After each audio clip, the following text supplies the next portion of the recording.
This is your World War III update. Something is off. Something isn't right. There's something weird going on, and it's incredibly disconcerting. I consider myself to be an empiricist. I like doing evidence-based analysis. While we do speculate on the channel, I always try to do so on the basis of drawing my conclusion from valid inferences. But occasionally, it's like I'm dialed in. I'm so tuned in to what's going on. And because I'm not beholden to any political party or religion, and I'm just a free thinker, it's like I occasionally tap into something ethereal or something, dare I say, supernatural. And I'm getting some really weird vibes from the universe right now. I know this is sounding transcendentally and, new agey. I don't believe in any of that stuff. I believe that this could just be a consequence of the copious amounts of information that I've been taking in as of late and for the past several years, for that matter, and it's culminating in my unconscious as a inexplicable emotional state of some sort. I know that's a lot to open a video with, but I'm just getting a bad vibe. That's another way of saying I'm getting a really bad vibe right now. And I'm wondering if you guys are feeling it. Okay, so here's what's going on. These leaks that the White House is calling them, that have in some way compromised the dissemination of information ado with the strike on the Iranian nuclear facilities, somehow this is a big controversy, okay? But here is the elephant in the room that nobody is talking about. Donald Trump is saying, and Mark Rubio and Pete Hegseth, they're all saying that these leaks, these intelligence leaks that supposedly contradict the official narrative that they destroyed these facilities, that they were fake news, right? So why is it then, if this is all fake news, why is Trump seeking to limit classified info sharing with Congress after these so-called false Iranian leaks that are trying to denigrate the pilots, as they're saying? It's always about, now they're trying to say that any criticism of the adventures and misadventures of the military-industrial complex are somehow criticizing the troops, that whole thing. You got to support the troops, right? I'm telling you, they're up to something. Okay, they're up to something, and something stinks with all of this.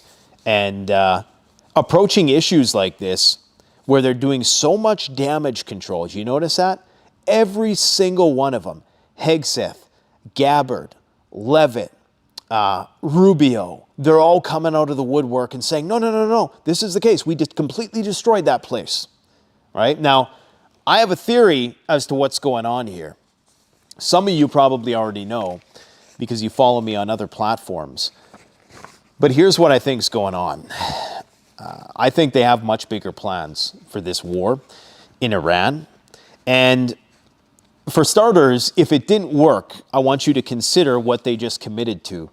And we got to talk about some Trump tweets and things of that nature as well that are just completely unhinged.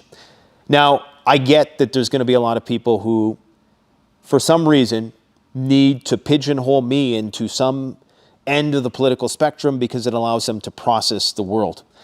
Understand that there are free thinkers out there who are not, crypto groypers or crypto left-wing globalists, George Soros-funded shills. Some of us are just trying to get to the bottom of things. And that's a dangerous escapade at this point in time, because increasingly, it's a journey that gets narrower and narrower. Okay, put it that way. To the point where you find yourself in the avant-garde of whatever area of study you're in. Anyways, so consider that this misadventure of the U.S. military-industrial complex required 7 B-2A Spirit long-range stealth bombers, 14 massive ordnance penetrators, which is probably the bulk of those conventional munitions that are at the disposal of the United States military, because they only had a couple dozen to start. A couple dozen in the entire arsenal. These are 30,000-pound bombs, okay? Now, those 7 bombers were accompanied by F-22 Raptors, F-35s, and 52 aerial refueling tankers for one mission, okay? So do the math on how much that one mission would have cost the American taxpayer to save somebody over there in the Middle East, we're told, right? Now, the tweet that Trump made today, I can't even make heads or tails of it. Get a load of what Trump said today. Again, if you're one of these people who's going down the comment section, typing TDS, at least be a little bit more original with your taunts. That's all I ask. I appreciate you coming on the channel and hearing what I have to say. I do. But be more original. Breaking news, Trump said. He's been watching my videos in caps. And then he decides not to use caps for once. I was shocked to hear that the state of Israel, which has just had one of its greatest moments in history, is strongly led by Bibi Netanyahu, is continuing its ridiculous witch hunt against their great wartime prime minister. Bibi and I just went through hell together. Really. I wonder if it's as hellish as the conditions in the Gaza Strip. Anyways, I digress. Fighting a very tough and brilliant longtime enemy of Israel, Iran. And Bibi could not have been better, sharper, or stronger in his love for the incredible Holy Land. I will say that Bibi has had a lot of success on the war front from their point of view. Anybody else would have suffered losses, embarrassment, and chaos. Bibi Netanyahu was a warrior, like perhaps no other warrior in the history of Israel, almost as if this guy has some dirt on this guy. You know what I'm saying? You know what I'm saying? And the result was something that nobody thought was possible. A complete elimination, get this, of potentially one of the biggest and most powerful nuclear weapons anywhere in the world, and it was going to happen soon. Wait a minute. What did he just say? That's not a typo. That was clear as day. A complete elimination of potentially one of the biggest and most powerful, so we use that qualifier, nuclear weapons anywhere in the world. You can't even find a way that, okay, maybe you could say he was trying to say nuclear programs, but Iran didn't have the biggest and most powerful nuclear program. Did he meant to say threats? One of the biggest and most powerful nuclear threats anywhere in the world? Most powerful nuclear threats? Russia has 5,000 nukes. What about the North Koreans? What is he trying to say here? Something weird is going on with all of this. It just makes no sense. I was talking to Ray McGovern today. We're going to release that video tomorrow. And I asked Ray, who was a CIA analyst for 30 years, and, you know, he was the guy who briefed Ronald Reagan every day. And I asked him, is it possible, at all possible, technically possible, scientifically, physically possible, that while those bombers were making their way back, that they could have in any way determined that it was a successful campaign and that that facility was destroyed? And he said, not a chance. And now I'm pretty sure anybody with common sense could come to the same conclusion. But this seems like there's something weird, like there's weird messaging. Is there some kind of cryptic language trying to be communicated here? I must read that again. And the result was something that nobody thought was possible. A complete elimination of potentially one of the biggest and most powerful nuclear weapons anywhere in the world. And it was going to happen soon. So is he insinuating that the Iranians had a massive nuclear weapon that they were going to use to drop on Tel Aviv or Haifa? Is that what's being implied here? Because that's a pretty big accusation to just flippantly fire off there into the universe. We were fighting literally for the survival of Israel. And there is nobody in Israel's history that fought harder or more competently than Bibi Netanyahu. Wasn't he just yelling at him and upset with him about going over his head and doing those airstrikes after the ceasefire was declared? Wasn't that the story we are told? Didn't I just tell you guys that that was all stagecraft and theater and that these guys are best of friends behind the scenes? But he had to say that to make it look, because this whole thing is all about baiting the Iranians into a false sense of security so that they can restart the show once again. Mark my words. And McGovern issued a tweet the other day that warned of a false flag on a aircraft carrier, something that has happened in the past, and it involved Israel and the United States. So you don't think that can't happen again? History that fought harder and more competently than Benjamin Netanyahu. Despite all this, I just learned that Bibi has been summoned to court on Monday. The horror. This is for trying to undermine the judiciary as he was in his country, or as he's being accused of. He has been going through this horror show since May of 2020. Unheard of. What a coincidence that only a few years later, 2020, we would have that thing happen, and then all of a sudden all those other things just kept on happening. Convenient for him, I suppose. This is the first time a sitting Israeli prime minister has ever been on trial. Politically motivated case concerning cigars, a Bugs Bunny doll, and numerous other unfair charges in order to do him great harm. So in the same breath, he's used Bugs Bunny, cigars, and the biggest nuclear bomb ever in the history of the world that would have destroyed the planet. I mean, this is just completely this is more unhinged than the Liver King's rant. I mean, there's certain elements of this that I get. Look, Bibi, for all his faults, if you were an Israeli, you can't deny the fact that, and I'm not condoning any of the wars waged in the name of Israel, but he's had a lot of military success. He's effectively now going to take over the Gaza Strip. He's suppressed Hezbollah. He's contributed to the collapse of Syria, along with Turkey, of course. And now they're telling us that they've completely destroyed the Iranian nuclear program, but that's all a ruse. I'm going to explain that in a moment. We're getting into dangerous, dangerous knowledge here, so stick with me. For a man who has given so much, is unthinkable to me. He deserves much better than this. And so does the state of Israel. Bibi Netanyahu's trial should be canceled immediately, or a pardon given to a great hero. Is Trump able to grant Bibi citizenship and then pardon him? Is that possible? I'm sure he probably has the power to do that. Now, that could actually be a good thing, because what is going to keep these wars going into perpetuity, and it's very likely, a source tells me that they're going to make a move in southern Lebanon and try to eradicate Hezbollah very soon, possibly before they recommence the war with Iran. But if Bibi is liberated from this sword of Damocles that hangs over his head, knowing full well that once all these wars are over, they're coming for him, if he is free from that, then maybe he won't feel the need to continuously wage these wars to be a distraction away from his own legal problems.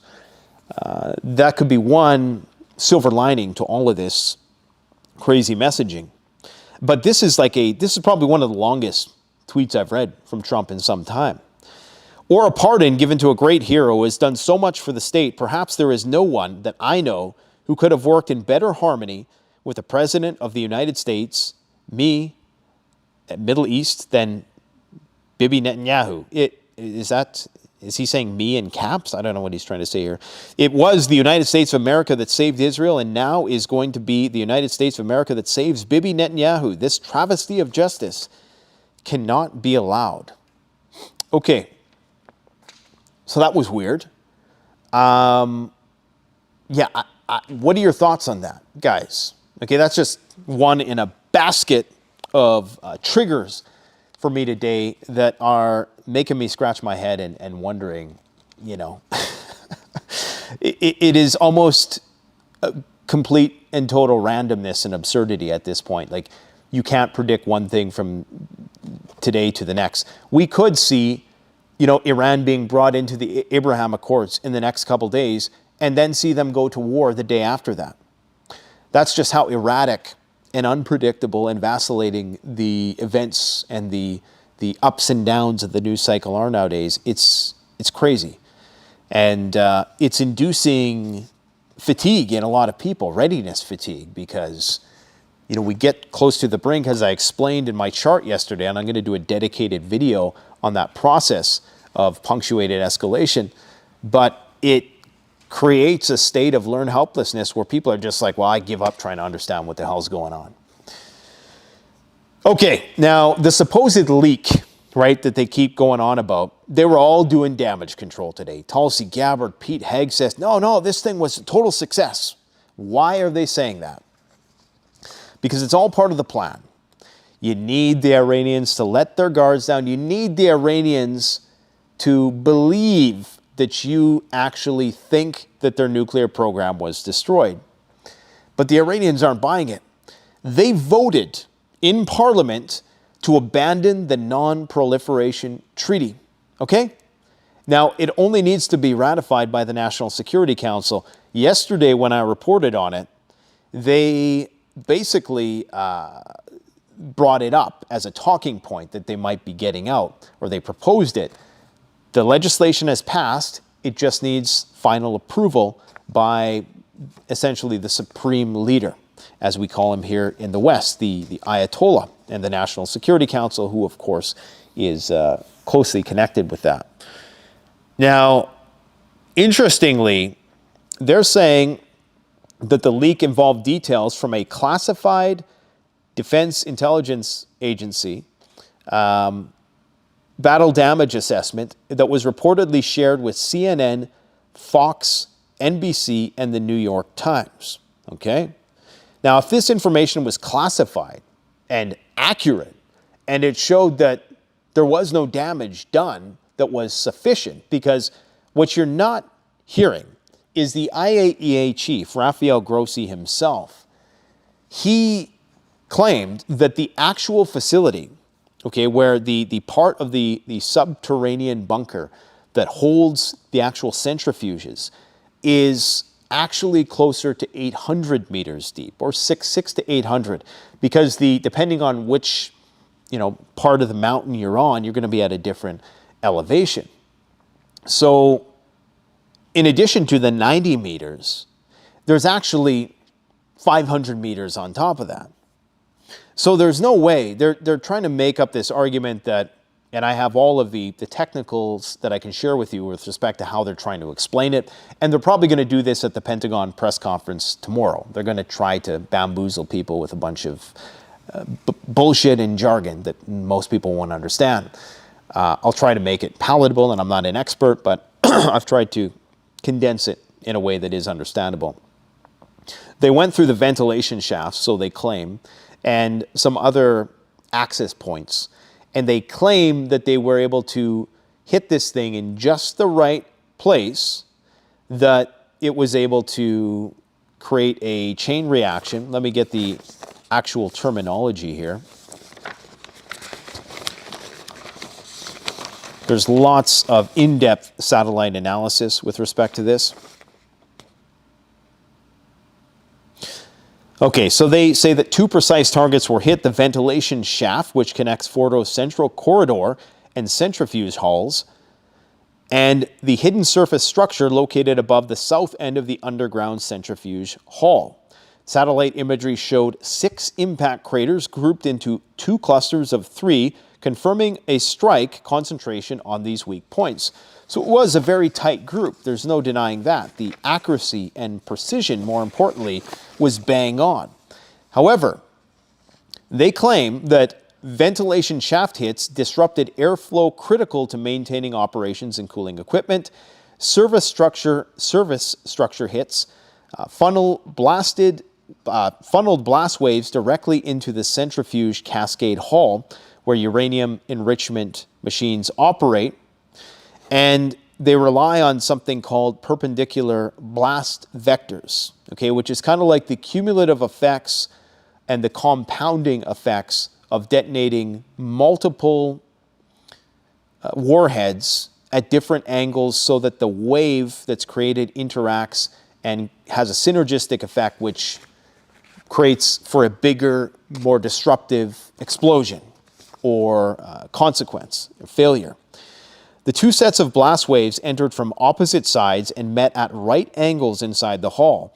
This amplified the shock pressure, increasing the likelihood of complete destruction of equipment.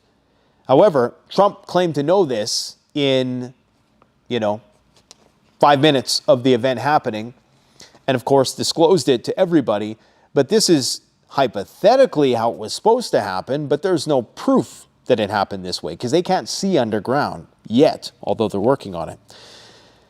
In underground environments, converging shock waves can, at least not in this context. I know they can detect certain things, but not in this context. In underground environments, converging shock waves can multiply the destructive force. The layout and target suggests the strike was designed to maximize internal damage, possibly rendering the entire facility inoperable. Okay, possibly is the key word there. So why are they all just piling in to make the claim resolutely that this worked and that it was an unequivocal success? How is it possible that they knew that? And who are they trying to fool? They know that this damage probably was not critical for the facility. They know that the Iranians still have nuclear material. They're trying to regroup, recalibrate, and get ready to recommence hostilities in the near future. I think they have something planned. I'm going to be honest. I think that they're planning something, and I'm not saying that anything that happens couldn't just be organic and couldn't just have been some crazy people who do some shit. But if something really, some black swan terrorist attack happens, do not be surprised when they use that as the casus belli to go to war. Well, we tried with Iran, but they just wouldn't listen. They're already starting to rile up people in the United States, round them up, illegal Iranian immigrants. And so you're hearing a lot of talk about that. You're hearing a lot of talk about sleeper cells, things of that nature.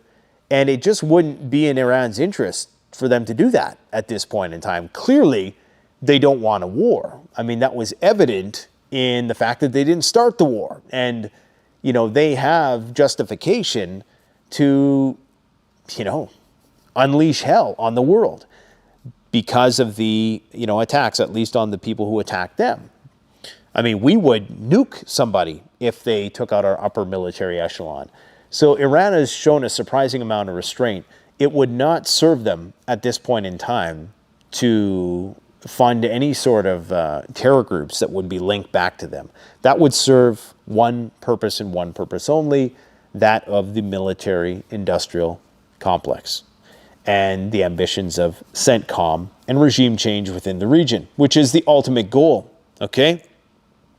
Pete Hegseth said, "We obliterated Iran's nuclear sites."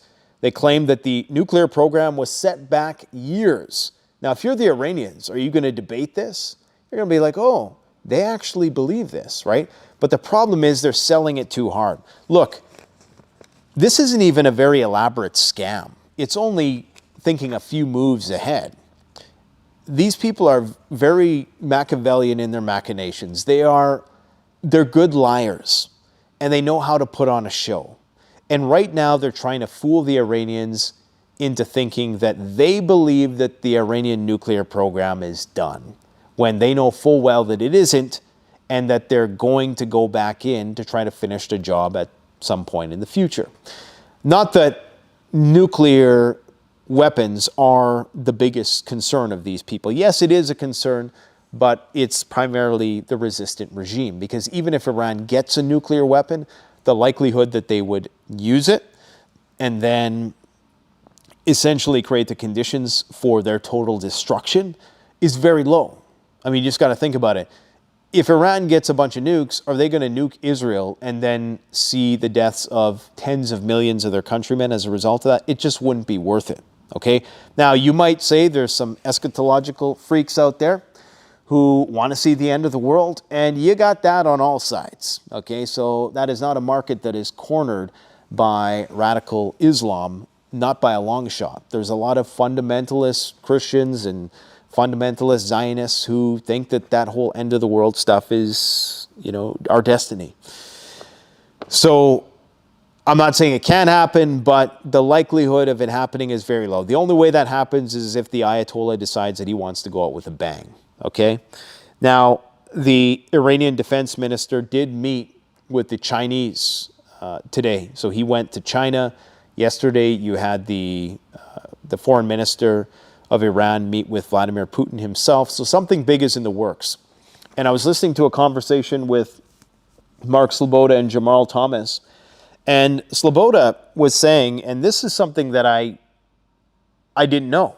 And it's crazy because I've pretty much heard a lot of things, especially in the last, few years. And I never knew that the Russians had actually proposed a defensive pact with the Iranians. I knew that they had a partnership, but not a mutual defense pact that would have actually seen the Russians be obligated, like Article 5 with NATO, to come to the aid of Iran, and that Iran was the one who declined the Russian nuclear umbrella. I thought that was kind of interesting.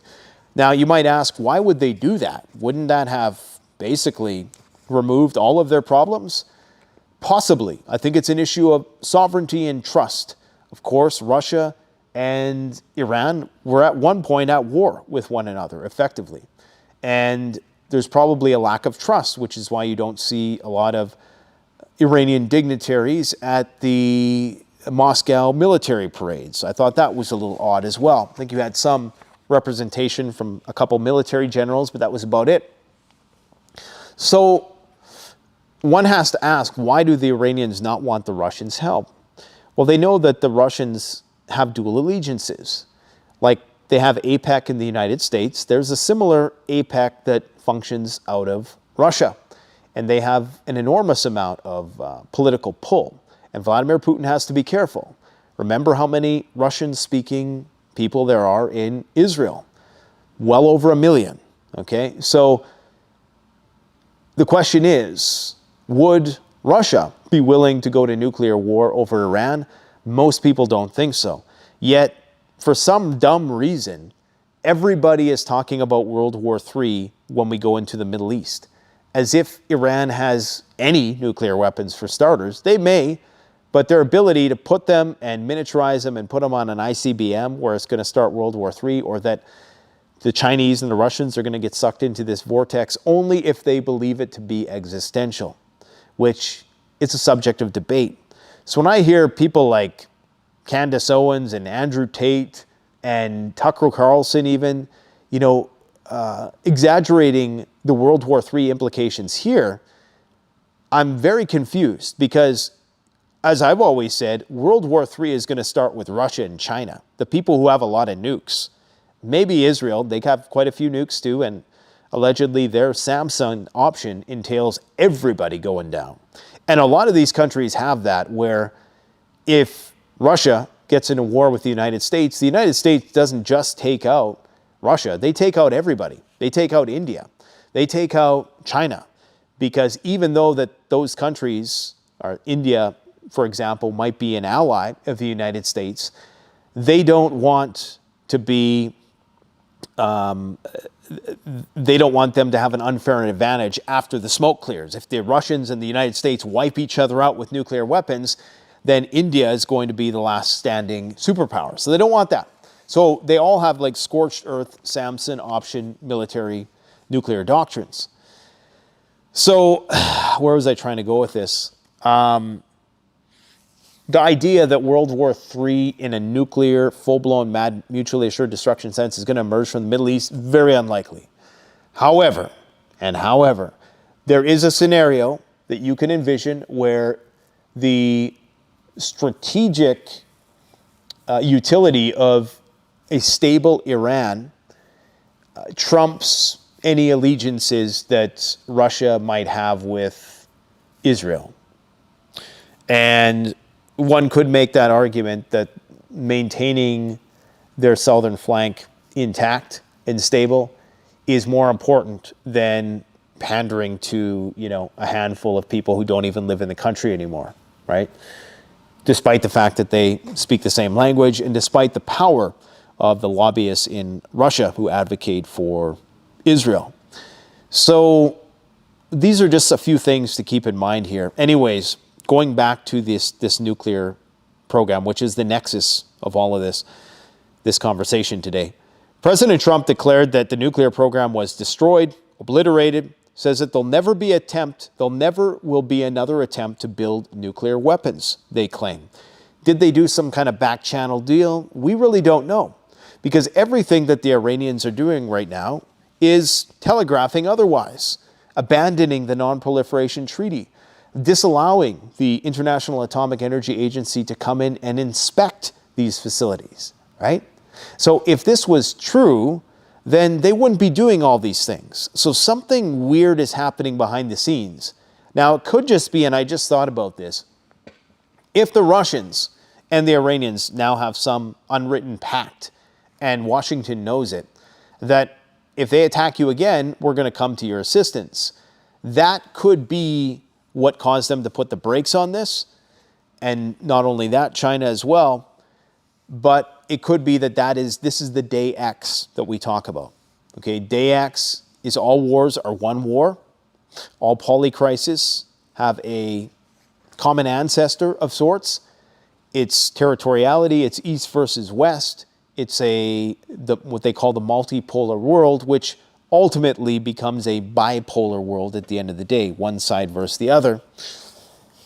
And that is going to be the flashpoint where Israel, the United States, and NATO go to nuclear war with Russia, China, Pakistan, North Korea, and Iran. And all of the other countries get to pick sides, I guess.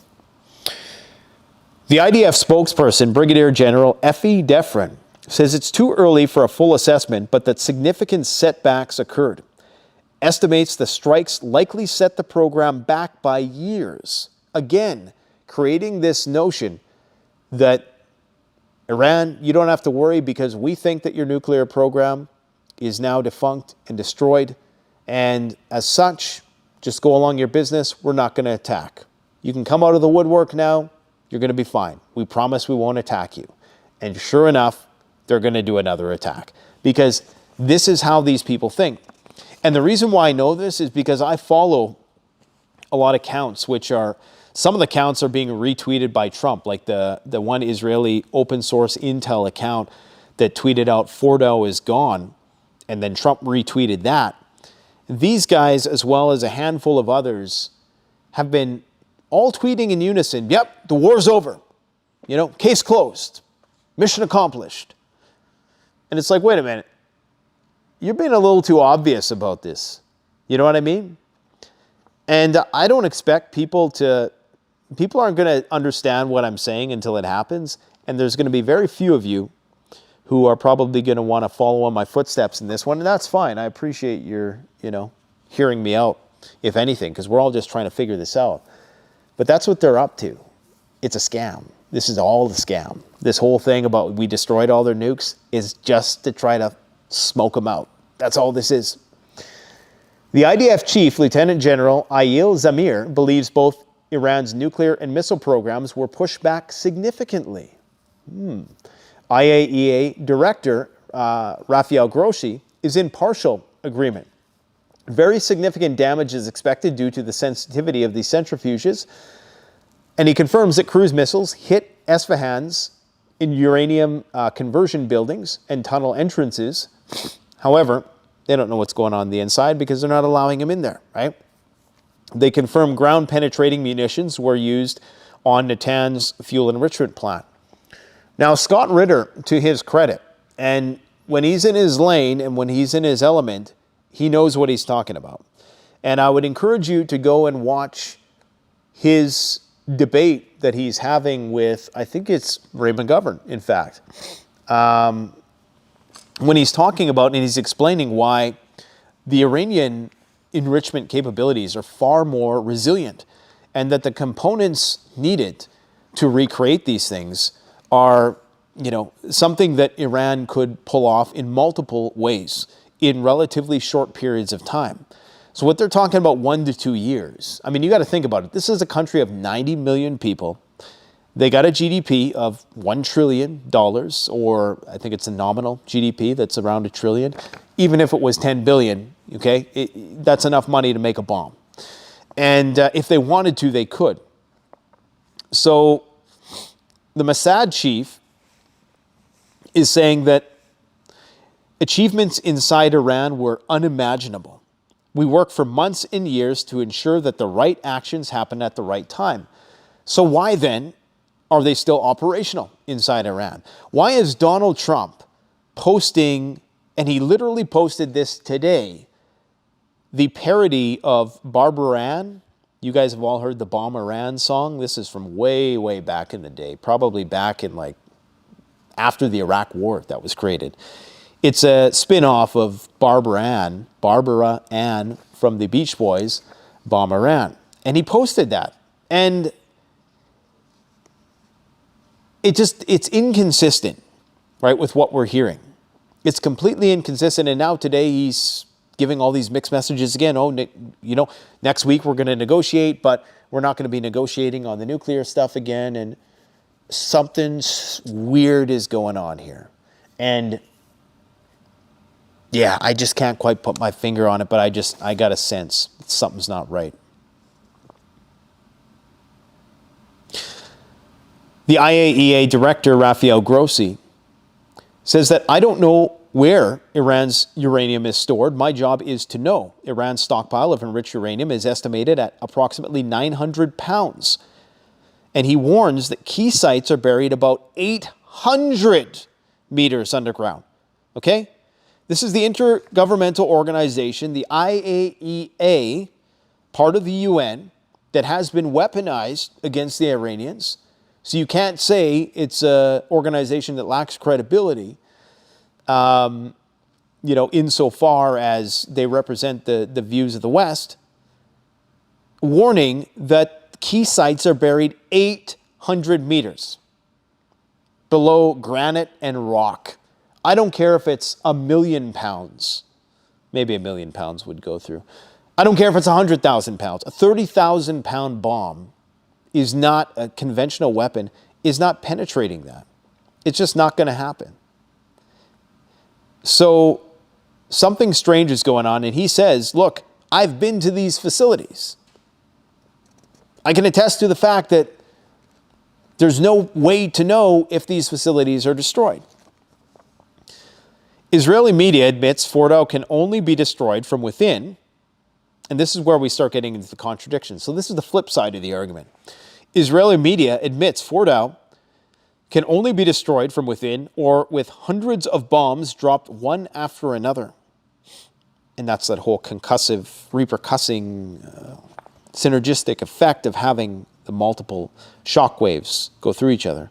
We failed to destroy Iran's nuclear capabilities. Iran still has enriched uranium and key active facilities. Trump truly made a huge blunder. So you have these opposing forces, it seems. Now, on the one hand, it's almost like CNN wants them to go back to war, if you think about it, right? Because they're trying to provide justification. But what's really happening here, and that's what they're going to call it Trump derangement syndrome. CNN and all of these guys have been very tame on Trump this go around compared to what they were doing in 2016. You got to admit that they're going real soft. They're throwing them softballs left and right. They're not nearly as aggressive as they used to be. Okay? Which is kind of concerning in of itself in terms of freedom of the press. But the fact that they're providing contradictory information, from their point of view, yes, there's probably some neoconservative elements who would like this war to continue and would need further justification for utilizing, going up the escalation ladder. And now all they have left is nukes. All they have left after massive ordnance penetrators is nukes. That's the only thing that's going to work. They have a few other bunker busters, but nothing that can penetrate like that. Okay? Now, that's what she said, by the way. Little levity as an intermission. Okay, so the Iranian Parliament has passed a law suspending cooperation with the IAEA. As indicated, inspectors now require Supreme National Security Council approval. Unauthorized cooperation with the agency is now punishable under law. And the Iranian Foreign Ministry, despite all of this, is saying we must be extremely vigilant in the coming days. They didn't say weeks, they said coming days. The Iranian Foreign Ministry has said we must be extremely vigilant in the coming days. The armed forces are prepared and alert. So whatever it is that we're doing, they're not buying it, which for the sake of their own self-preservation is probably a good thing. Shahid Alavi from Iran International, which is really a news organization that's based out of England, so, it's propaganda, but take it for what it's worth, believes that the regime is attempting to normalize nuclear weapons via legal and media manipulation. They just might get them.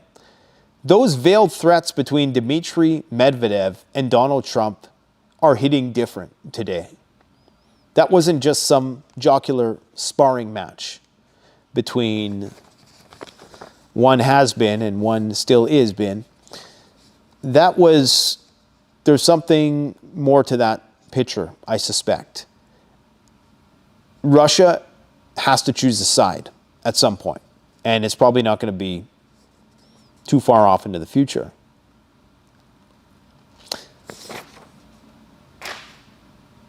What else do we got? Witkoff comes out and says, these leaks are treasonous. Well, if it's fake news, how is it treasonous? If there's credible evidence inside the leaks that prove that the attack didn't work, you could make an argument that that's treasonous because you're trying to do some other plan that you're not telling people. But if it's fake, then it's not treasonous. It's just like, dirt off your shoulder. That's what they should be doing. That's how they should be playing this. But instead, they're coming out. Senator Rubio warns of professional stabbers. I think he probably meant backstabbers, unless that's an expression that I'm not familiar with. Manipulating intelligence for political ends, because he would never do that. Hegseth says the leaks were intended to undermine the U.S. strike. How? And now tomorrow they're going to do this whole, if you don't believe the official narrative, you don't support the troops bullshit. Fuck that. Think critically. Additional context and geopolitical movements. As I indicated, Iran's defense minister is currently in China for strategic meetings. That's very serious. Very, very serious. People are saying, well, it's going to take them a long time to become interoperable with all the Chinese gear. Why? China will just send pilots over there with the planes. That's all they got to do. Sheep dip them and say you're Iranian now. The Iranians can give the Chinese citizenship. Sheep dip them. China's got a lot of people, from what I hear. Grossi has warned that a diplomatic failure may lead to escalation. I quote him saying, the Iranian thing has incredible potential to become catastrophic. Failure in negotiation will most probably imply military action. That's what's going down, my friends. What do you guys make of all of this insanity? Because something feels off. You know what I'm saying? I'm not buying what they're selling here. I think on that note, I'm going to conclude this video, but I'm just going to say remain vigilant and train. Now is the time to train. Okay? Now is the time to train all your preparedness skills. This is a time to cultivate, learn new things. Train, train, train. Don't live in paranoia. Just go and live your life, but I don't know, just, keep an eye on things. All right? Thanks for watching.